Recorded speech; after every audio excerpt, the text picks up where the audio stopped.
Di dalam dunia ini, tidak ada satupun perniagaan yang terus untung bila memulakan perniagaan. Kenapa? Sebab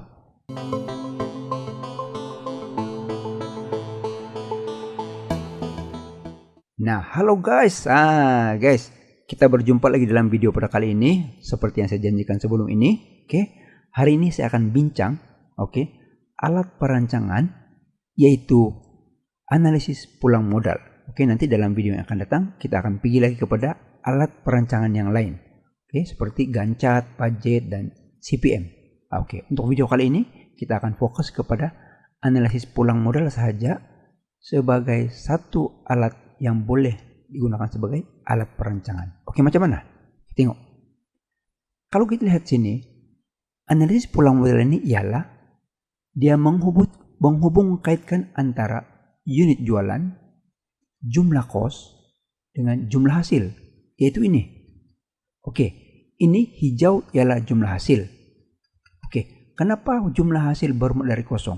Sebab sebelum kita mengeluarkan apa-apa barangan, kosong unit kita keluarkan, tidak ada hasil. Apa yang kita mau jual tiada. Jadi hasil kosong, mulai dari kosong. Dan ini pula ialah kos tetap. Kos tetap ialah contohnya sewa bangunan. Sebelum kita mula keluarkan barang, itu bangunan mesti kita akan sewa. Kalau tidak, macam mana kita mau masuk untuk buat activity? Dan di antara kos tetap dengan jumlah kos ini pula ialah kos berubah yang menaik ini. Kenapa jumlah kos berubah itu bentuknya semakin tinggi? Sebab jumlah kos berubah mengikut bilangan kuantiti barangan yang kita keluarkan. Semakin banyak barang kita keluarkan, semakin tinggi itu kos berubah. Contoh, kalau katakan kita hasilkan sebiji cake saja, sebuah cake saja. Mungkin tepung kita beli sedikit. Tapi bertambah banyak cake yang kita kasih keluar, maka tepung yang kita beli, gula yang kita beli, pewarna yang kita beli akan bertambah banyak. Sebab itu, jumlah kos berubah semakin hari semakin tinggi berdasarkan kepada unit yang kita keluarkan. Jadi kos tetap, ditambah dengan kos berubah akan menghasilkan jumlah kos. Jadi jumlah kos ini dia akan mulai dari sini sebab kita menanggung sedia itu kos tetap. Sebelum pun kita keluarkan, sebelum pun kita beli tepung, ada sudah sedia kos tetap yang kita keluarkan. Terpaksa bayar. Jadi bagaimana analisis pulang modal ini membantu kita untuk menjadikan perancangan? Sebab dari sini kita sudah nampak sedia, jumlah hasil masih kosong, jumlah kos di sini. Dan tengok, pulang modal maksud dia, titik pulang modal maksud dia ialah titik di mana jumlah hasil bersilang dengan jumlah kos.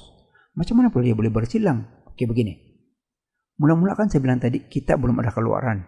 Tapi dari masa ke masa kita akan meningkatkan jualan kita. Bila kita meningkatkan jualan kita dari masa ke masa, maka kita akan mula dapat jualan meningkat. Semakin banyak yang kenal kita, semakin banyak kuantitas yang kita keluarkan dan meningkatlah. Mula-mula mungkin di sini 0 unit, 10.000 unit, 20.000, 30.000 sampai di sini banyak. Dan kos pula macam yang saya cakap tadi itu, mulai ada kos tetap, kos berubah sedikit, tapi semakin banyak kita keluarkan, contoh tepung lah, kita buat cake, semakin banyak yang kita perlu beli. Semakin besar dia punya mencapai dia punya kos ini, jadi jumlah kos sama dengan kos tetap dengan kos berubah dapat jumlah kos lah. Jadi pada satu titik nanti, apabila kita mengeluarkan barangan kita, akan berlaku satu titik di mana berlaku persilangan di antara graf jumlah hasil dengan jumlah kos. Ini bermaksud titik inilah yang dipanggil pulang modal atau titik pulang modal, dan kesemua ini kita panggil analisis pulang modal lah. Jadi apa kepentingan titik pulang modal ini? Ingat, titik pulang modal ini adalah titik di mana kuantiti yang kita keluarkan itu akan menghasilkan jumlah hasil yang sama dengan jumlah kos. Bermaksud kita tidak ada rugi dan tidak ada untung. Dia nggak mengambil kabah, nggak mengambil tutup itu kos sama hasil kita. Jadi bagian ini kita masih rugi sebab kos tinggi, hasil kosong. Di sini pula dia punya kos masih tinggi, walaupun hasil semakin tinggi. Kemudian semakin kecil dia punya beza, semakin kecil beza dia. Sampai di sini kita akan dapat kosong maksud saya perbezaan adalah kosong, dan itu yang dipanggil pulang modal atau titik pulang modal. Oke, jadi selepas 30.000 unit saja, contoh 40.000 unit lah.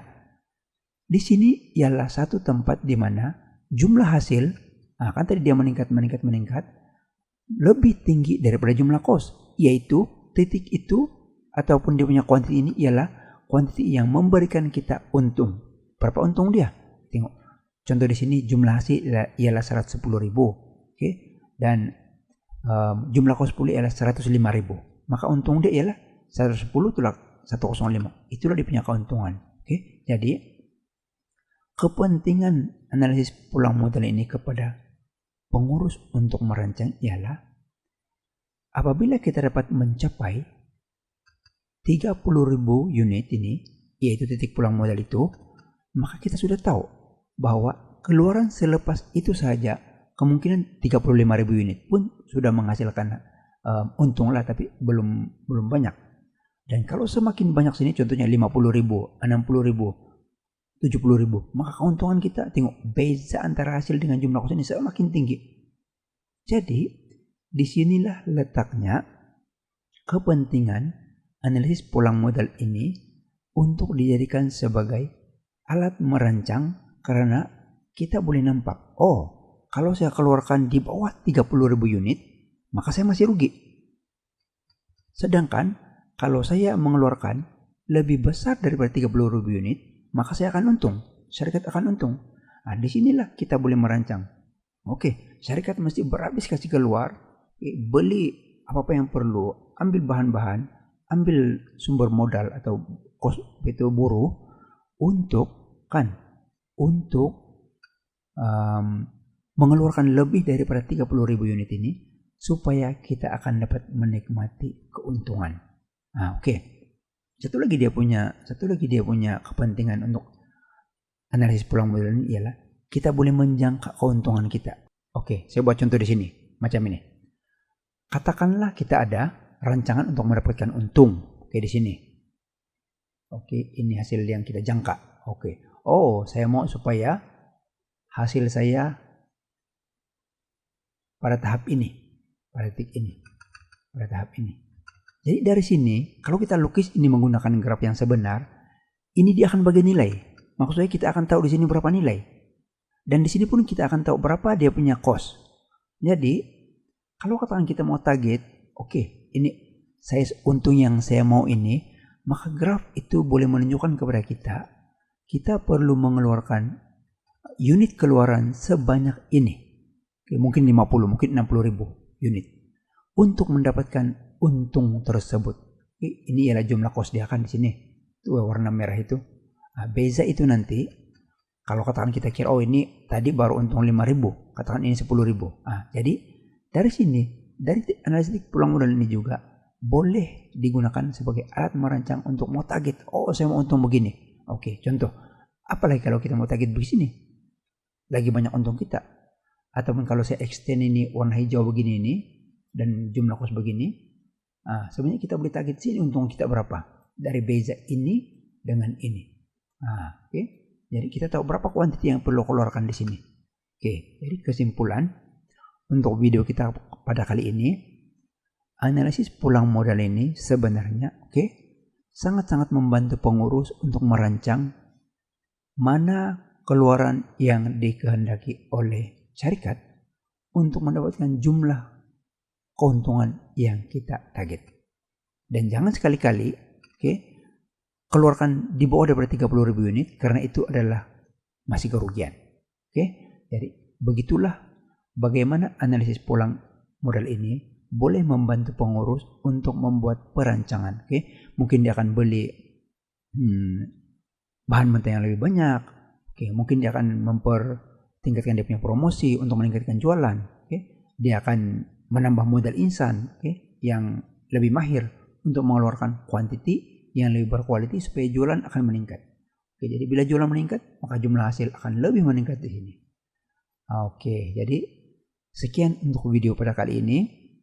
Mudah-mudahan telah membantu sedikit kepahaman tentang bagaimana analisis pulang modal ini boleh dijadikan sebagai alat perancangan Tapi mungkin ada yang bertanya, pernahkah soalan bertanya begini detail tentang ini, analisis pulang modal ini, sampai dia punya contoh pengiraan semua ini. Oke, jadi setakat ini belum pernah sedetail ini yang pernah ditanya lah. Jadi tujuan video saya pada kali ini ialah memberi kepahaman kepada pelajar tentang bagaimana ini analisis pulang modal ini boleh dijadikan alat perancangan. Nah, oke. Jadi setakat ini soalan-soalan hanya bertanya, setakat ini saya jawaban dia. Nah, setakat kamu paham apa itu analisis pulang modal, bagaimana dia berfungsi, bagaimana dia menjadi alat untuk analisis pulang modal. Nah, jadi inilah jawaban yang boleh diambil yang sama warna hijau ini. Oke, dan mungkin siapa yang boleh melukis dia punya dia punya graf ini lagi bagus dan boleh terangkan sedikit dia punya contoh pengiraan ini. Nah, tapi kalau susah untuk membuat yang ini, seboleh-bolehnya ini. Setakat inilah. Kecuali lah markah yang diberi sampai 20 markah khas untuk analisis pulang modal saja. Nah, maka kenalah ini semua contoh-contoh dia, tapi belum pernah setakat ini. Yang ada hanyalah setakat ini saja. Oke, dia cakap huraikan analisis pulang modal. Maka jawabannya 6 markah. Maka jawaban yang kehendaki ialah hanya sampai setakat ini saja. Oke, sehingga kita berjumpa lagi dalam video yang akan datang. Jadi selamat belajar. Oke, rajin mengulang kaji pelajaran. Ingat fakta, ingat uraian. Semoga berjaya. Oke, bye-bye semua.